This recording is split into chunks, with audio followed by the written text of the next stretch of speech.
The sound of something heavy collapsing against her front door shattered the silence of dawn, and Penelope Zimmerman dropped her coffee mug straight into the sink. Her hands were already shaking before she crossed the living room of her small cottage, before she pulled back the curtain and saw the crimson stain spreading across her doorstep, before she recognized the impossible figure slumped against the wood, white hair matted with blood, pale skin torn and bruised, eyes closed, chest barely moving. She knew him instantly even after 7 years, Yefim Morozov, the vampire king who had stumbled into her life one winter night when she was 21, barely qualified as a nurse, working the graveyard shift at a rural clinic. He'd been dying then too, poisoned by something she still didn't understand. And she'd hidden him in the back room for 3 nights, while whatever toxin coursed through his system worked its way out. She'd given him blood bags from the storage fridge, changed his bandages, and listened to him speak in a voice like crushed velvet about a world she'd never imagined existed. Then he'd disappeared without a word, leaving only a blood-stained cot and a hole in her chest she'd spent 7 years trying to fill. Now he was back, bleeding out on her doorstep at dawn, and Penelope didn't hesitate. She threw open the door, grabbed him under the arms, and dragged all 6 feet of unconscious vampire king into her hallway. He was heavier than she remembered, solid muscle beneath the shredded remains of what had once been an expensive black suit. The sun was already painting the horizon pink. Another few minutes and he would have burned. "Don't you dare die on me again," she muttered, kicking the door shut and hauling him toward her bedroom. Her back screamed in protest, but she didn't stop until she had him on her bed, his white hair spreading across her pillows like spilled moonlight. The wounds were bad, deep gashes across his chest and abdomen, puncture marks on his throat that looked like they'd been made by claws, and burns on his hands that could only have come from silver. Someone had tried very hard to kill him, and they'd nearly succeeded. Penelope's medical training kicked in automatically. She pulled off his ruined jacket and shirt, grabbed her first aid kit from the bathroom, and started cleaning the wounds. Vampires healed fast. She remembered that much, but only if they had blood in their system. These injuries were too severe. He needed to feed or he'd slip away before sunset. She looked at his face, at the sharp, elegant features she'd memorized 7 years ago during long, quiet hours when he'd been too weak to do anything but rest. He'd been beautiful then, terrifying and magnetic in equal measure. He was still beautiful now, even bleeding and broken. "This is insane," she said aloud, but she was already rolling up her sleeve. She grabbed a knife from her bedside drawer, the one she kept for protection in this isolated cottage miles from town, and pressed the blade to her wrist. The cut was quick and clean, and she held her arm over his mouth, letting the blood drip between his lips. For a moment nothing happened. Then his eyes snapped open, pure black with hunger, and his hand shot up to grip her wrist with crushing strength. His mouth latched onto the wound and he drank deeply, desperately, and Penelope gasped at the sensation. It didn't hurt exactly, but it was intense, intimate, like he was pulling something vital from the very core of her being. "Enough," she said when her vision started to blur. "Yefim, that's enough." He released her immediately, his eyes fading from black to their natural silver gray. Recognition flooded his face, followed by shock, then something else she couldn't quite name. "Penelope," he whispered, his voice rough and broken. "What have you done?" "Saved your life, apparently." She wrapped her wrist with gauze, trying to ignore the way her hands were trembling. "Want to tell me why you showed up bleeding on my doorstep 7 years after vanishing without a word?" He tried to sit up and she pushed him back down with one hand on his chest. The wounds were already closing, the vampire healing finally kicking in now that he had blood in his system, but he was still weak. "You need to rest," she said firmly. "We can talk when you're not actively dying. I shouldn't have come here." His jaw clenched, muscles working beneath pale skin. "I've put you in danger just by entering your home. They'll track me, Penelope.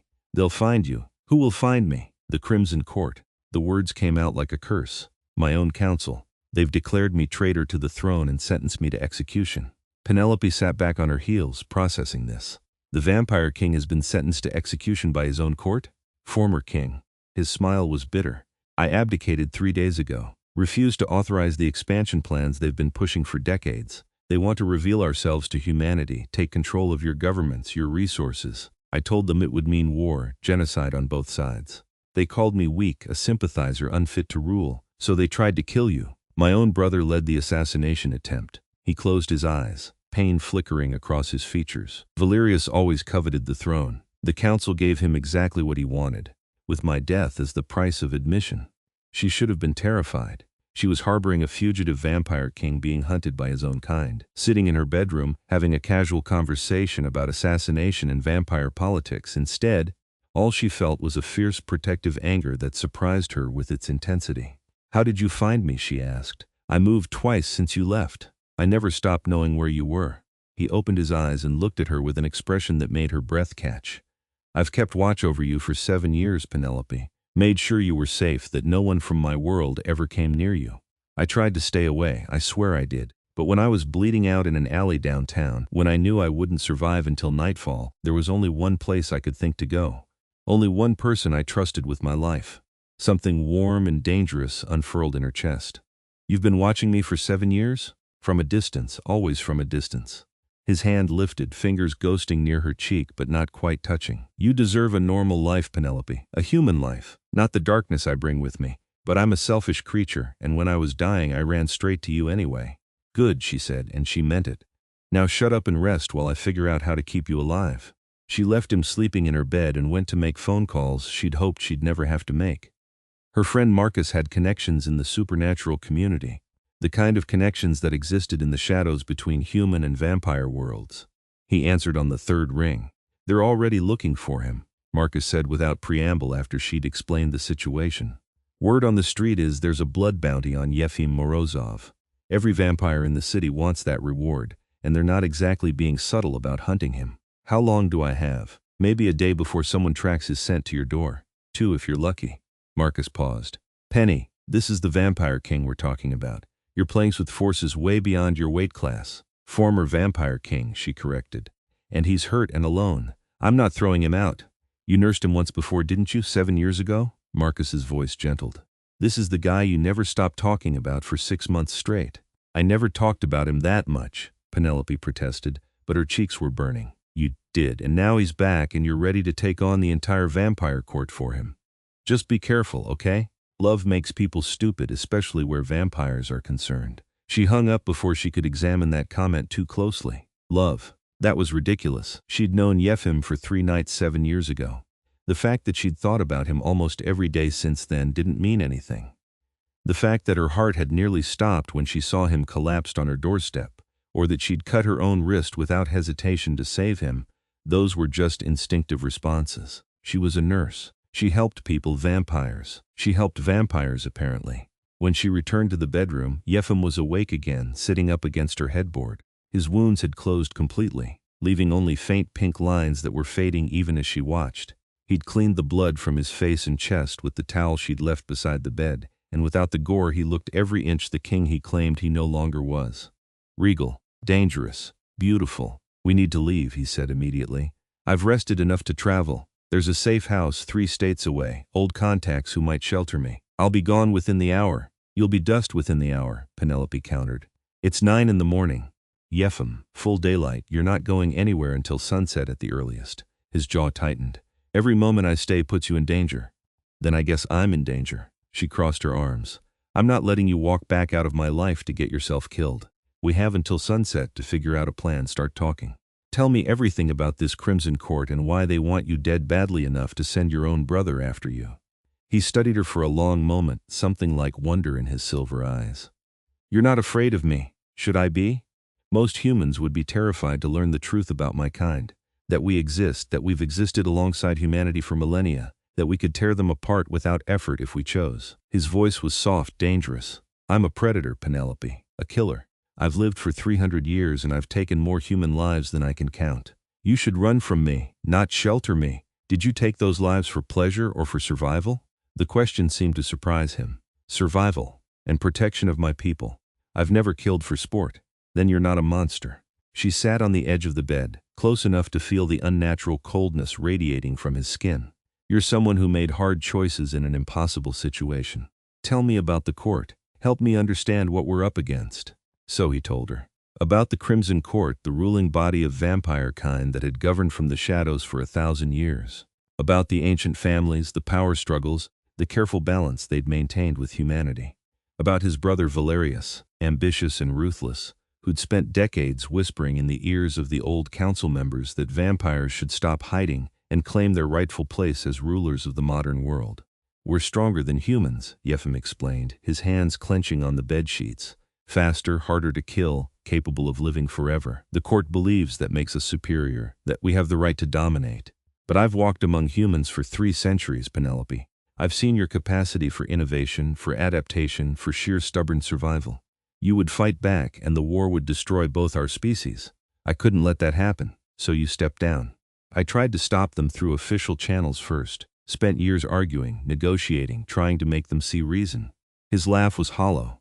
They smiled to my face and plotted behind my back. When I finally announced my abdication, they panicked. A king who walks away from power becomes a symbol, a rallying point for those who might oppose the new regime. They couldn't allow me to live. How many vampires agree with more than the court wants to admit? But they're scattered, leaderless, afraid to speak up against the new order. He looked at her intently. I'm not trying to reclaim my throne, Penelope. I just want to survive long enough to disappear somewhere they'll never find me. Somewhere I can finally have peace. She wanted to ask if that peace included her, but the words stuck in her throat. Instead, she said, "The safe house you mentioned, these contacts. Can you really trust them?" "I don't know." His honesty was painful. "I don't know who I can trust anymore. My own brother tried to kill me. My closest advisors turned on me. The only person I was certain wouldn't betray me was a human woman who had no reason to help me at all." Their eyes met and held. The air between them felt charged, electric, full of 7 years of unspoken words. "Why didn't you say goodbye?" The question escaped before she could stop it. 7 years ago, when you left, I woke up one morning and you were just gone. Not a word, not a note, nothing.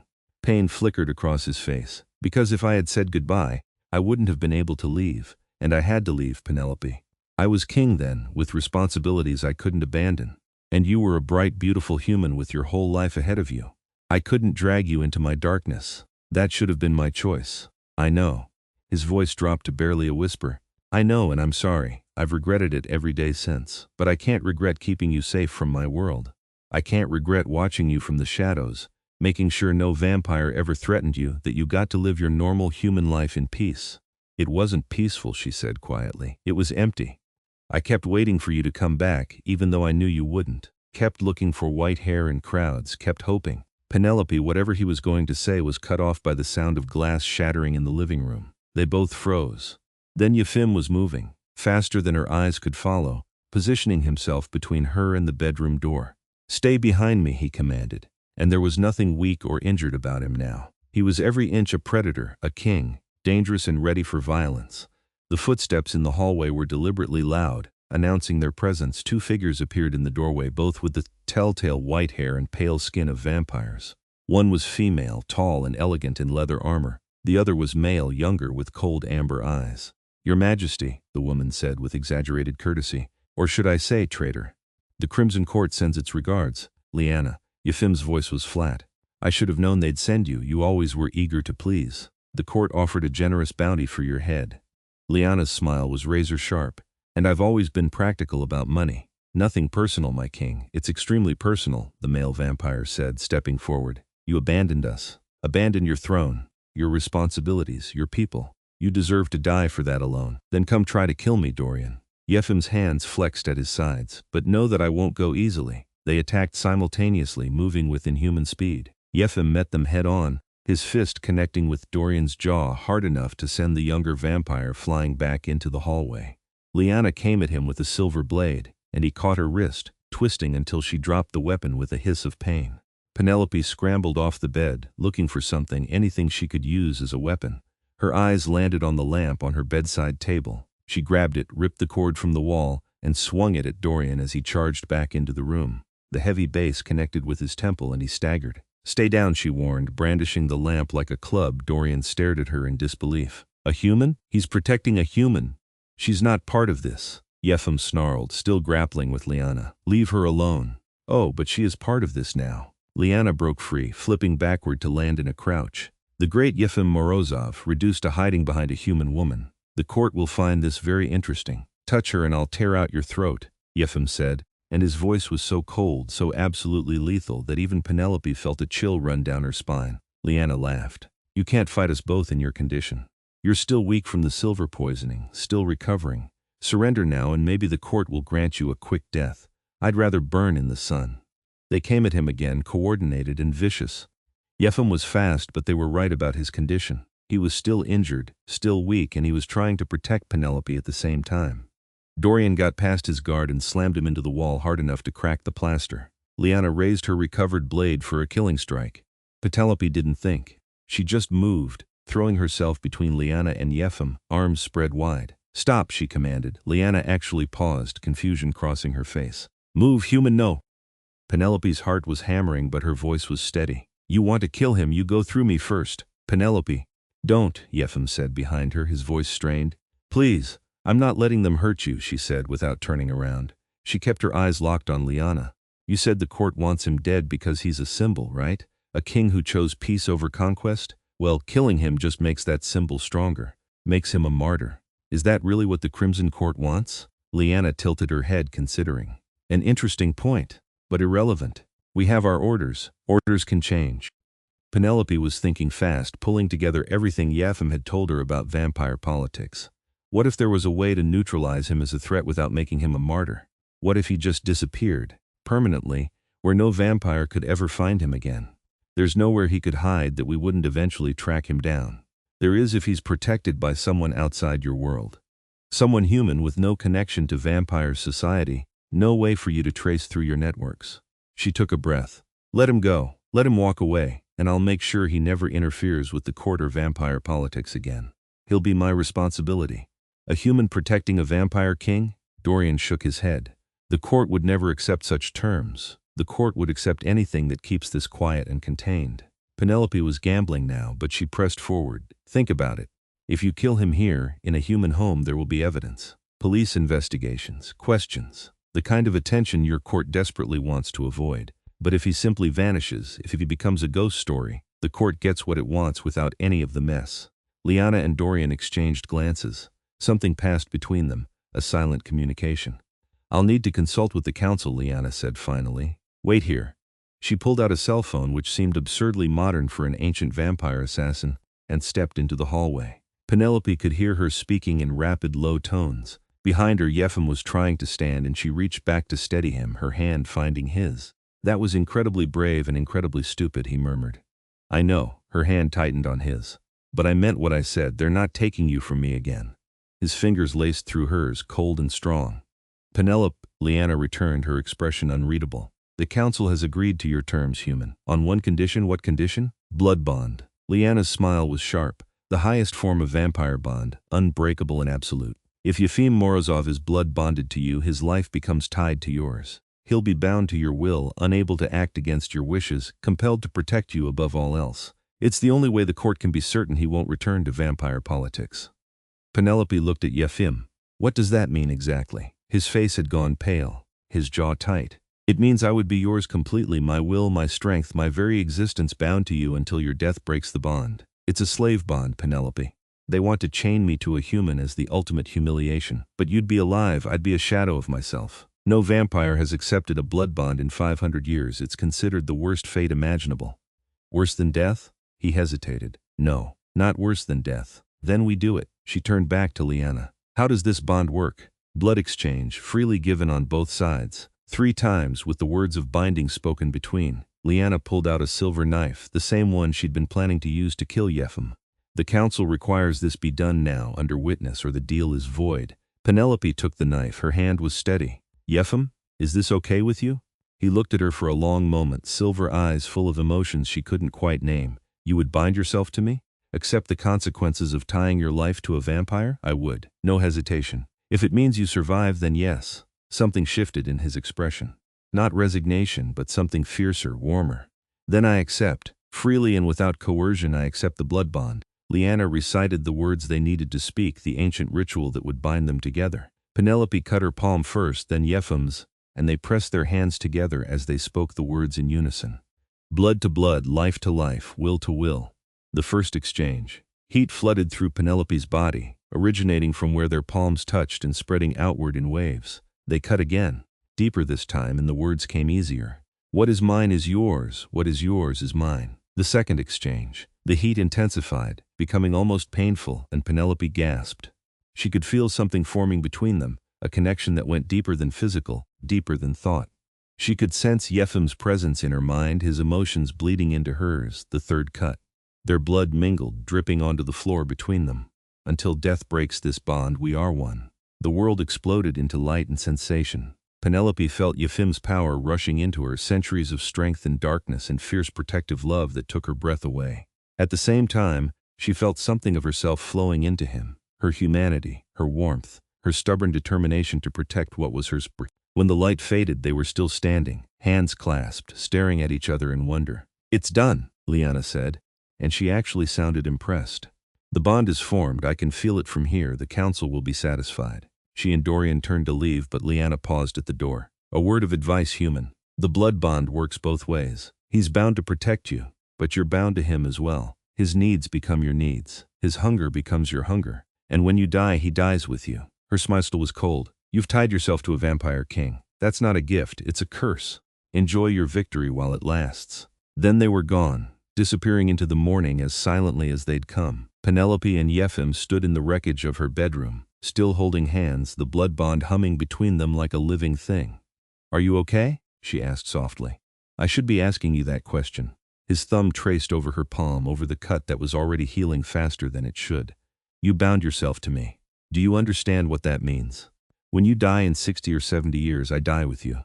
You've condemned me to mortality, Penelope. I saved your life, you did." His hand lifted to cup her cheek, and this time he didn't hesitate to touch her. His skin was cold, but his expression was warm, full of something that made her heart race. "You magnificent, impossible woman. You saved my life and damned yourself in the process. I don't feel damned." She leaned into his touch. "I feel like I finally did something that matters. You matter." His voice was fierce. "You've always mattered. For 7 years I've watched over you from the shadows, told myself I was keeping you safe by staying away. But the truth is, I was a coward. I was afraid of this, of feeling this, of letting myself want something I thought I could never have. And now I'm bound to you until death, and I find I don't regret it at all." He smiled, and it transformed his face, made him look younger, almost human. "I'm yours, Penelope Zimmerman. Completely and irrevocably yours. What are you going to do with me?" She kissed him, pulled him down by the front of his ruined shirt and pressed her lips to his, and he made a sound low in his throat and kissed her back like a man dying of thirst. His arms came around her, lifting her against him, and the bond between them flared with heat and light and pure rightness. When they finally broke apart, both breathing hard, Penelope said, "First thing I'm doing is making you breakfast, or dinner. Whatever meal you eat at 9 in the morning after being hunted by vampire assassins." He laughed, the sound startled and genuine. "I don't eat food, but I appreciate the thought." "Right, vampire." She touched his face, tracing the sharp line of his jaw. "This is going to take some getting used to. We have time." His expression softened. "We have all the time you want, Penelope. Your lifetime is mine now, and I intend to make every moment of it count." They spent the day in her cottage, talking and planning and learning each other. The blood bond made everything more intense, more intimate. Penelope could feel Yefim's emotions like echoes of her own, could sense when he was tired or hungry or content. It should have been invasive, but instead it felt natural, like a part of her that had been missing was finally complete. He told her about his 300 years of existence, about the early centuries when vampires were hunted and feared, about the gradual adaptation to the modern world, about the weight of being king and the relief of finally setting that burden down. She told him about her life since he'd left, about her nursing career, about the little cottage she'd bought with money she'd saved, about the loneliness that had become so familiar she barely noticed it anymore. "I kept thinking I'd forgotten you," she admitted as they sat together on her couch, her head resting against his shoulder. "Told myself I was being ridiculous, obsessing over someone I'd known for 3 days 7 years ago. But I never stopped hoping you'd come back. I almost did." His arm tightened around her. "So many times. I'd be in your city on official business and I'd find myself walking past your apartment, watching your windows, wanting to knock on your door. But I always convinced myself it was better to stay away, that you were safer without me. I wasn't safer. I was just alone." "Never again," he promised. "I'm yours now, Penelope, bound by blood and choice. Whatever life we build together, we build it as equals." As sunset approached, Yefim's phone began buzzing with messages. He'd turned it off during the day, but now dozens of notifications flooded in. He scrolled through them, his expression growing darker. "What is it?" Penelope asked. "Messages from vampires loyal to me. Word has spread about the blood bond." He showed her the screen. "Some are outraged. Some are calling me a traitor and a disgrace. But others are seeing it differently. What do you mean? A king who gives up his throne for a human woman who accepts a blood bond rather than death. It's becoming a story, Penelope. A symbol of a different way forward. He set the phone down. The court wanted to neutralize me as a threat, but they may have made me into something more dangerous. An inspiration. Is that a problem? It might be. He turned to face her fully. The blood bond protects us for now. The court agreed to leave me alone as long as I stay out of vampire politics. But if other vampires start seeking me out, start asking me to lead a resistance movement against the new regime, the court might decide the bond isn't protection enough. Penelope felt a chill of fear, but she pushed it down. Then we'll deal with it together. You're not alone anymore, Yefim. Whatever comes, we face it as a team. His smile was soft and wondering. I don't deserve you. Probably not, she agreed, and kissed him again because she could, because he was hers and she was his, and the bond between them sang with rightness. That night they made plans. Yefim had resources hidden away, money and property that the court didn't know about. They would leave the cottage, travel somewhere remote where they could disappear completely. Maybe a cabin in the mountains, or a house on some isolated coast. Somewhere they could build a life together away from vampire politics and human suspicion. What about your work? Yefim asked. You're a nurse. That's part of who you are. I don't want you to give up your identity for me. I can work anywhere there's a hospital or clinic. And maybe, she hesitated then pushed forward, maybe I could do something with what I know now. About vampires, about your kind. There must be other vampires who get injured who need medical care. I could help them. His eyes widened. You want to become a vampire physician? Why not? Someone has to do it. And I already have experience with difficult patients. She poked his chest playfully. You were terrible about taking your medicine 7 years ago. I was poisoned and dying. I think I'm entitled to be difficult. Not anymore. I'm in charge now, remember? The blood bond says so. He caught her hand, brought it to his lips. The bond says we're equals, that your will and mine are intertwined. I'm not your slave, Penelope. I know. She threaded her fingers through his. I would never want that. I want a partner, an equal, someone who chooses to be with me every day. Not because of a bond, but because we choose each other. Then you have that. His voice was serious, solemn. Bond or no bond, I choose you, Penelope Zimmerman. I will choose you every day for as long as your heart beats. That's a very long-term commitment for someone who just got their first kiss today. I've been in love with you for 7 years. I think I can commit. The words hung in the air between them, precious and terrifying. Penelope's breath caught. You love me? I love you. No hesitation, no doubt. I fell in love with you when you hid me in that clinic, when you risked your career and your safety to protect a vampire you had every reason to fear. I fell in love with your kindness and your courage, and your stubborn determination to help people even when it cost you. I've loved you through 7 years of watching from the shadows, and I'll love you through however many years we have left together. Tears pricked at her eyes. I love you too. I think I have since the moment you first smiled at me, even though I tried to convince myself it was impossible. You can't fall in love with someone in 3 days, I told myself. But I did. I fell in love with you and I never fell back out. He kissed her then, deep and thorough and full of 7 years of longing. The bond between them flared with golden light, tying them together in ways that went beyond blood or magic. This was choice, this was love, this was everything. They made love that night in her small bedroom, learning each other's bodies with the same intensity they'd learned each other's hearts. Yefim was gentle and fierce by turns, reverent in his touches, whispering endearments in languages she didn't understand but felt in her bones. Penelope gave herself to him completely, holding nothing back, and felt him do the same. Afterward, lying tangled together in the sheets, she traced the faint scars on his chest where the wounds from yesterday had healed. Does it bother you? She asked quietly. Being bound to a mortal, knowing you'll die when I do know. He caught her hand, held it over his heart.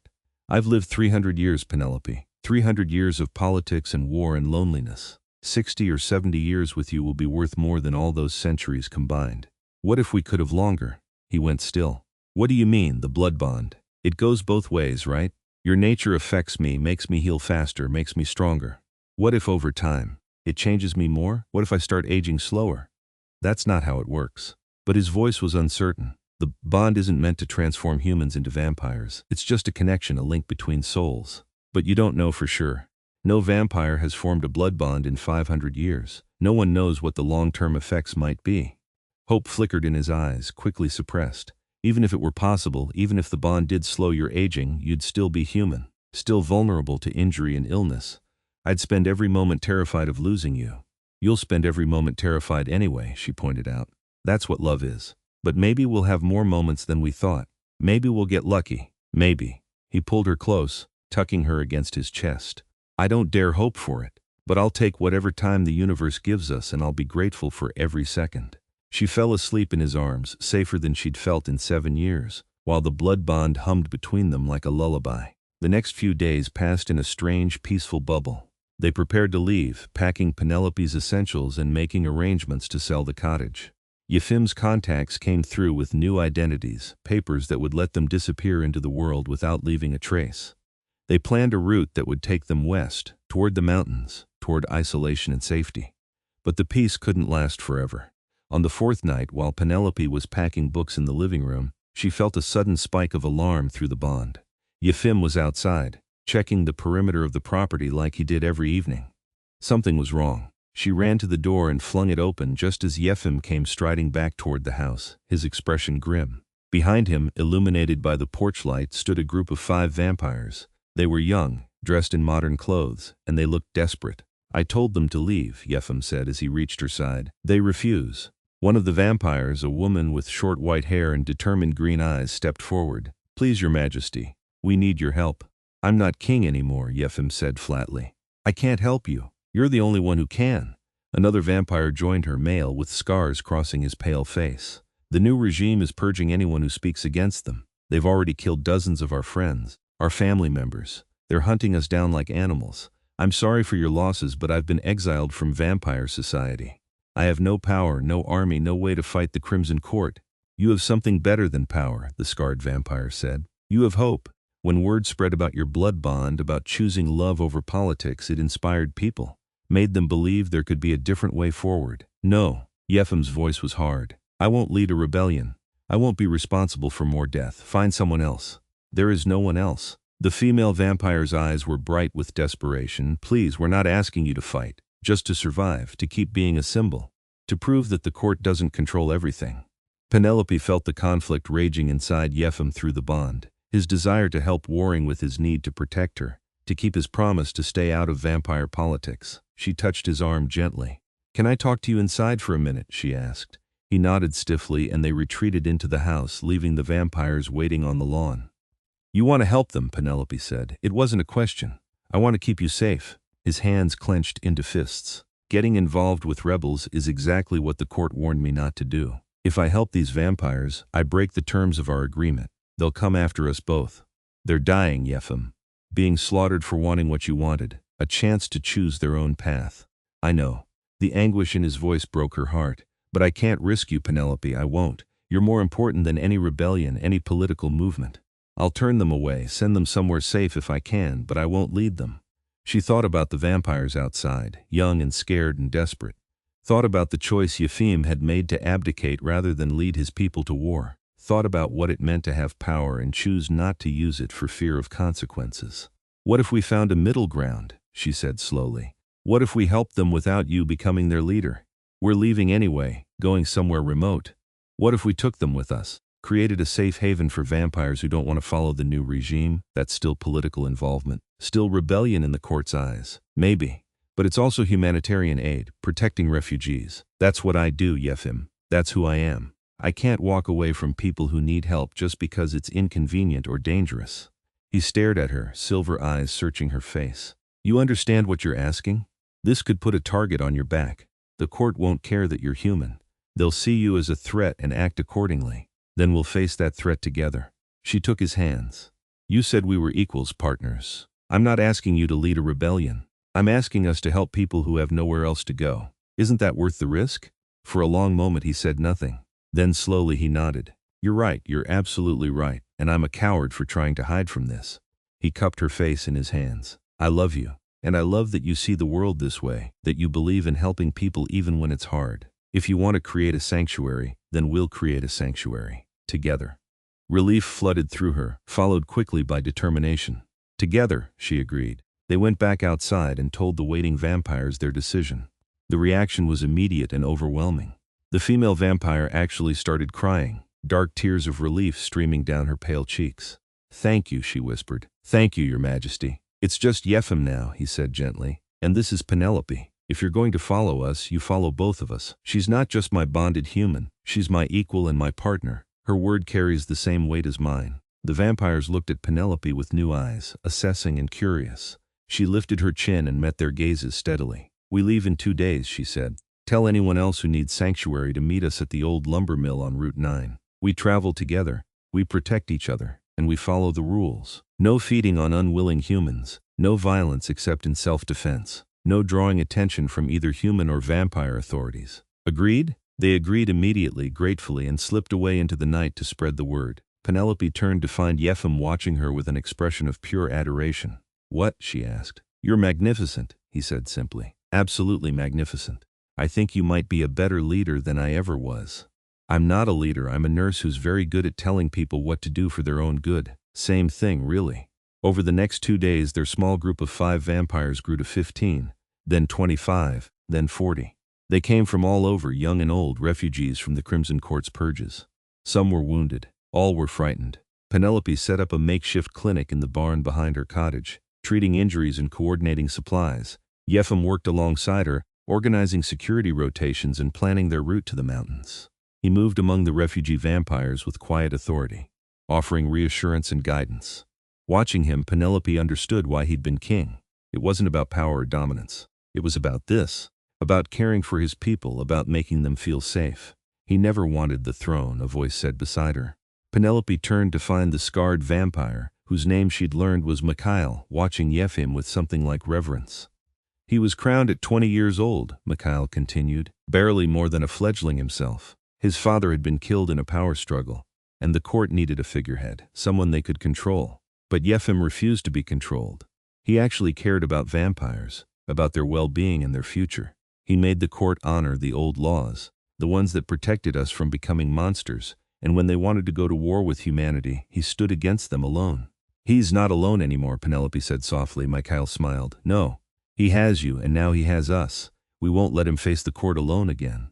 On the eve of their departure, Yefim and Penelope stood together in the empty cottage, looking at the space that had been her home for 3 years. Any regrets? He asked. None. She laced her fingers through his. This was just a house. Wherever we go next, that will be home. Because you'll be there. We're bringing 40 vampires with us. It's going to be chaos. I specialize in chaos. I work emergency room shifts, remember? He laughed and pulled her into his arms.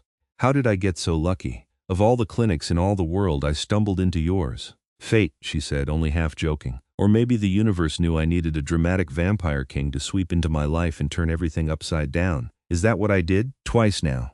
And I have a feeling you're not done yet. They left at midnight, a convoy of cars heading west toward the mountains. 40 vampires and 1 human, bound together by circumstance and choice. It should have been terrifying. Instead, Penelope felt a strange sense of rightness, like she was finally doing what she was meant to do. The journey took 3 days. They traveled at night, hiding during the day in abandoned buildings and rest stops. Yefim had purchased property sight unseen, a former resort in the mountains that had been closed for decades. When they finally arrived, driving up a winding road through thick forest, Penelope's first thought was that it was perfect. The main building was huge, a sprawling lodge with dozens of rooms. There were smaller cabins scattered around the property, a large barn, even an old chapel. Everything was run down and neglected, but the bones were good. With work, this could be more than a sanctuary. This could be a home. What do you think? Yefim asked as they stood together on the lodge's front porch, watching the refugee vampires explore the grounds. I think we have a lot of renovations ahead of us, Penelope said. But yes, this is perfect. They spent the next weeks transforming the property. Vampires, it turned out, were excellent at construction work. They didn't need sleep, could work through the night, and had supernatural strength for heavy lifting. The lodge was cleaned and repaired, the cabins restored, the grounds cleared. Penelope set up a proper clinic in one of the larger cabins, stocking it with medical supplies ordered online. Slowly, the refugee camp transformed into a community. Vampires who had been running and hiding started to relax, to laugh, to hope again. They established rules and routines, created a council to make decisions collectively. Yefim refused to be called king, but he was clearly the leader, the one everyone looked to for guidance. And Penelope became the heart of their small sanctuary. She treated injuries, mediated disputes, and somehow managed to keep 40 vampires organized and functional. The bond between her and Yefim only grew stronger, their connection deepening into something that felt inevitable, eternal. 2 months after they arrived at the sanctuary, Penelope woke in the middle of the day to find Yefim sitting by the window, staring out at the sunlit forest with a strange expression. "What's wrong?" she asked, sitting up in bed. "I got a message," he said quietly. "From my brother, from Valerius." Her blood ran cold. "What did it say?" "That the court knows about the sanctuary, about the vampires we've gathered here. They're calling it an act of rebellion, proof that I intend to challenge the new regime." He turned to face her. "They're coming for us, Penelope. The court is sending a force to destroy the sanctuary and everyone in it. When? 3 days. Maybe less." His jaw clenched. "I should have known this would happen. Should have known they'd never let us live in peace." Penelope threw back the covers and started getting dressed. "Then we have 3 days to prepare. We're not going down without a fight. We can't fight the Crimson Court. They have hundreds of vampires, trained warriors. We have refugees and farmhands. We have something they don't," she countered, pulling on jeans and a sweater. "We have a reason to fight. We're protecting our home, our family. That makes us dangerous." She called an emergency meeting in the lodge's main hall. All 40 vampires gathered, their faces grave as Yefim explained the situation. There was fear, yes, but also anger and determination. "We stand and fight," Mikhail said immediately. "We won't let them destroy what we've built here. Most of you aren't warriors," Yefim argued. "You'll be slaughtered, then train us." A young vampire named Irina stood up. "You were king for 200 years. You commanded armies. Teach us how to fight." Yefim looked at Penelope, conflict clear in his eyes. She nodded firmly. "We have 3 days," she said to the gathered vampires. "Yefim will teach you everything he can about combat. I'll prepare the clinic for casualties and set up defensive positions around the property. We're going to make this sanctuary very difficult to take." They worked around the clock. Yefim drilled the vampires in basic combat techniques, teaching them how to use their natural speed and strength effectively. Penelope coordinated defenses, setting up barriers and escape routes, stockpiling weapons and medical supplies. The sanctuary transformed from a peaceful refuge into a fortress. On the 3rd night, as they were finishing preparations, Yefim pulled Penelope aside. "I need you to leave," he said without preamble. "Tonight, before they arrive. I've arranged transportation. You can be 3 states away by morning." "No, Penelope, please." His voice cracked. "If you stay, you'll die. You're human. You can't survive a battle between vampires. If I leave, you'll die." She touched his face gently. "The blood bond, remember? Your life is tied to mine. If the court kills you, I die anyway. At least if I stay, we face it together. There has to be a way to break the bond. Some ritual or spell. There isn't, and you know it. We're in this together, Yefim. For better or worse until death." She managed to smile. "You're stuck with me." He pulled her into his arms, holding her so tightly she could barely breathe. "I love you," he whispered fiercely. "I love you so much it terrifies me. I love you too. And we're going to survive this, both of us." The Crimson Court's forces arrived at dawn, deliberately timing their attack for when the vampires would be weakest. But Yefim had anticipated this.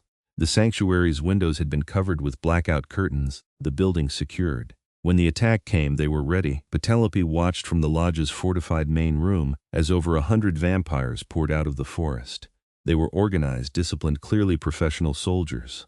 At their head rode Valerius Morozov, white-haired and regal on a black horse, looking every inch a vampire king. "Yefim," his voice carried across the clearing, "come out and face your judgment, or we'll burn this sanctuary to the ground with everyone inside."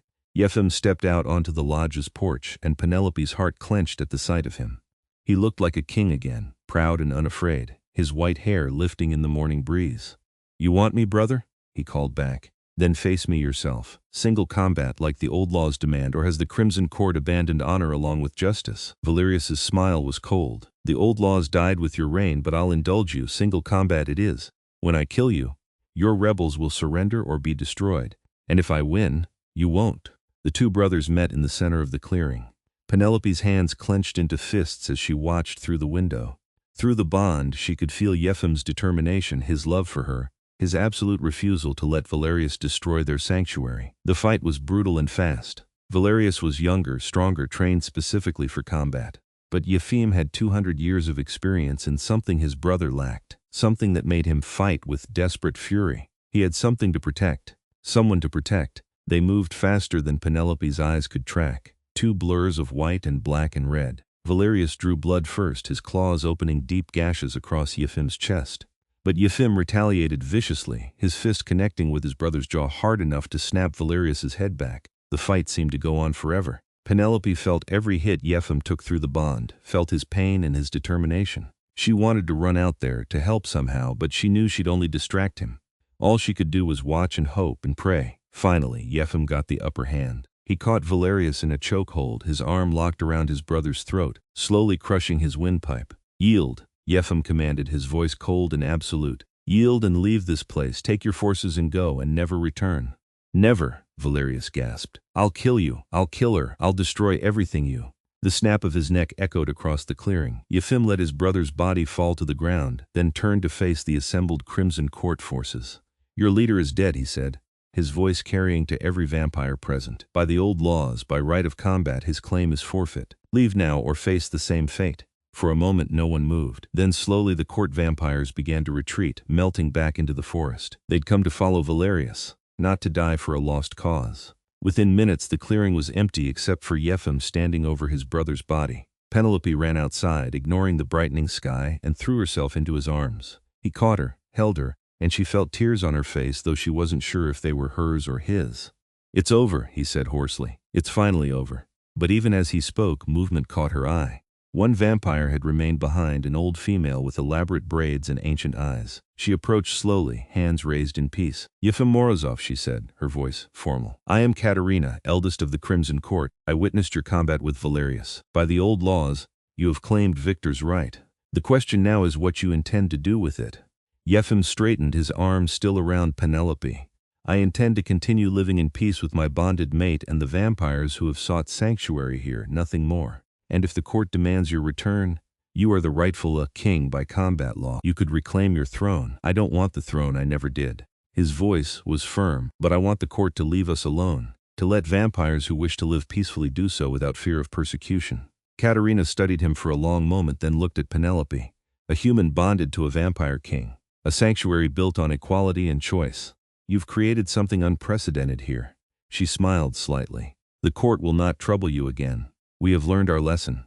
Forcing vampires to follow a path they don't choose only leads to rebellion and death. Better to let those who wish to live differently do so." "You speak for the entire court?" Yefim asked skeptically. "I do now. Valerius's death left a power vacuum, and I am the eldest. The court will follow my lead." She bowed slightly. "Live in peace, Yefim Morozov. You and your human mate have earned it." She left, disappearing into the forest like a ghost. Penelope and Yefim stood together in the clearing as the sun rose higher, painting the sky in shades of gold and pink. Around them, vampires began emerging from the lodge and cabins, cautious at first, then jubilant as they realized the danger had passed. "We won," Penelope said wonderingly. You won," Yefim corrected, turning to face her fully. "Your courage, your conviction that we should help those refugees. That's what built this sanctuary. That's what made it worth fighting for. We won together." She reached up to cup his face, mindful of his injuries. "Partners. Remember?" "Partners," he agreed, and kissed her as the sun rose on their new life. The months that followed were peaceful in ways Penelope had never imagined. The sanctuary grew, word spreading through vampire communities about a place where they could live freely without fear of the Crimson Court. More vampires arrived, and then humans, people who loved vampires, or who simply wanted to be part of something different. Penelope opened a full medical practice, treating both vampires and humans. Yefim worked with the community council, helping establish laws and systems that protected everyone. They built something unique, a place where vampire and human coexisted as equals, where love was more important than species or power. And through it all, the blood bond between them only grew stronger. Penelope did age, but slowly her body adapting to Yefim's presence in ways that fascinated human doctors and vampire scholars alike. She would never be immortal, but she would live longer than any human had right to. Decades stretched into a century, perhaps more. "Worth it," she told Yefim on their 10th anniversary, as they stood together on the lodge porch watching their community celebrate below. "Every moment with you has been worth it. I should be the one saying that to you." He pulled her close, his arms warm around her despite the winter cold. "You saved my life twice, Penelope Zimmerman. Once when you nursed me in that clinic, and once when you opened your door to a bleeding vampire king at dawn. You gave me hope when I had none, love when I thought myself unworthy of it. You gave me everything. You gave me everything too," she said softly. "A purpose, a family, a love that will last lifetimes." They kissed as snow began to fall, soft and gentle, blanketing the sanctuary in white. Around them, vampires and humans danced and laughed and lived, proving that love could bridge any divide, that choice mattered more than destiny. That peace was always possible if people were brave enough to fight for it. Years later, when scholars studied the vampire-human integration movement, they would point to this moment, to this sanctuary, as the turning point. The place where everything changed, where a vampire king gave up his throne for love, and a human woman bound herself to him forever, and together they built something that transcended species and politics and fear. But in that moment, standing in the snow with Yefim's arms around her and their community celebrating below, Penelope didn't think about history or movements or the future of vampire-human relations. She just held the man she loved, felt the bond between them humming with contentment, and knew with absolute certainty that she was exactly where she belonged. "Happy?" Yefim murmured against her hair. "Completely," she answered, and meant it with her whole heart. They had fought for this peace, bled for it, risked everything for it, and now they had all the time in the world to enjoy it. Together, bound by blood and choice and a love that had survived assassination attempts, blood bonds, and vampire politics. The bleeding vampire king had come to her doorstep at dawn 7 years ago and then again years later, and both times Penelope had made the same choice. To help, to care, to love without reservation or fear. It was the best decision she'd ever made. As the celebration continued below and snow fell around them, Penelope and Yefim simply stood together, two souls bound across the divide between human and vampire, mortal and immortal, present and future. Their story had started with blood and desperation, but it had become something beautiful, something that would endure long after the world had forgotten the Crimson Court and its wars. They had found their happy ending, not through destiny or fate, but through choice, through the simple, profound decision to love each other, despite every reason not to build something together despite every obstacle, to believe in peace when the world offered only violence. And that, in the end, was the most powerful magic of all. The sanctuary thrived for generations, long after the Crimson Court had faded into history, long after the vampire-human wars had become distant memory. It stood as a testament to what was possible when love transcended fear, when courage won over caution, when two people from different worlds chose each other above all else. Penelope and Yefim ruled it together, not as king and subject, but as partners, equals, bonded by blood and strengthened by love. They faced challenges, certainly. There were disputes to mediate, threats to overcome, hard decisions to make. But they faced everything together, their bond unbreakable, their love absolute. On Penelope's 60th birthday, the sanctuary held a massive celebration. She looked maybe 35, the bond's effects on her aging now undeniable. Yefim stayed perpetually frozen at his apparent age, unchanged and unchanging. But the way he looked at her had only grown warmer with each passing year. "How much longer do you think we have?" she asked him that night, lying in bed in the private quarters they'd built in the lodge's east wing.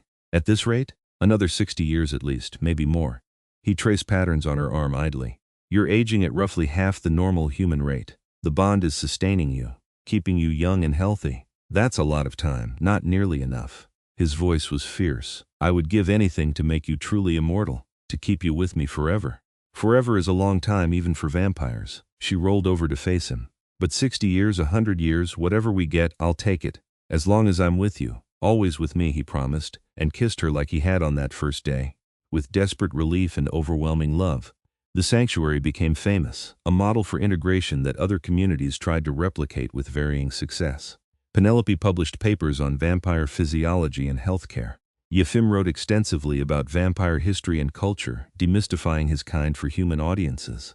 Together they gave lectures, welcomed visitors, and proved that the divide between species was not as insurmountable as everyone believed. But their greatest achievement wasn't the sanctuary or the papers or the social change they'd inspired. It was simply this: they loved each other completely and without reservation, every single day for the rest of Penelope's life. When she finally died peacefully in her sleep at the age of 117, the bond broke and Yefim died with her, just as the magic had promised. They were found together in the morning, lying side by side in their bed, peaceful and content. The sanctuary mourned them both, vampire and human alike, and the celebration of their lives lasted for weeks. They had proved that love could transcend species, that choice mattered more than nature, that courage and compassion could change the world. But more than any of that, they had simply loved each other, and that love had been enough to build something that would outlast them both. The sanctuary continued. The integration movement grew, and the memory of the vampire king who gave up his throne for love, and the human woman who bound herself to him forever, became legend. It was a story told to children on both sides of the species divide, a reminder that love was possible, that peace was achievable, that courage could overcome any obstacle. It was a story that gave hope to anyone who felt caught between two worlds. Anyone who loved someone they weren't supposed to love. Anyone who dreamed of building something better than what they'd been given. It was, simply put, a love story. The kind that echoes through history, that changes the world, that reminds everyone who hears it that love, in the end, is the most powerful force in existence. And it all started with a bleeding vampire king staggering to a doorstep at dawn, and a human woman brave enough to open the door and let him in. Years after she nursed him, he came back. And she saved him again, just as he saved her. And together, they saved each other every day for the rest of their lives. It was, Penelope had said once near the end, worth every moment, every risk, every danger, every impossible choice. Worth it for the life they built together, the love they shared, the peace they created. Yefim had agreed, holding her hand as the sun set on their final day together. Worth everything and more, and when they died together, bound by blood and by love, they went peacefully, knowing they had lived fully, loved completely, and left the world better than they found it. The sanctuary still stands today, a monument to their love and their courage.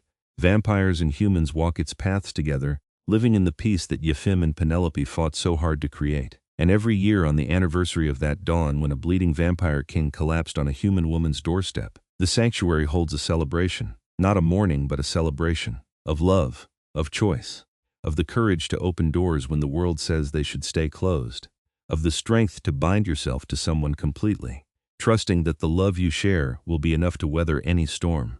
Because in the end it was enough, more than enough, it was everything. And their story lives on, told and retold, a reminder that love transcends all boundaries, that courage can change the world, and that sometimes the most important thing you can do is simply open your door when someone needs you. Even if that someone is a bleeding vampire king at dawn, especially then.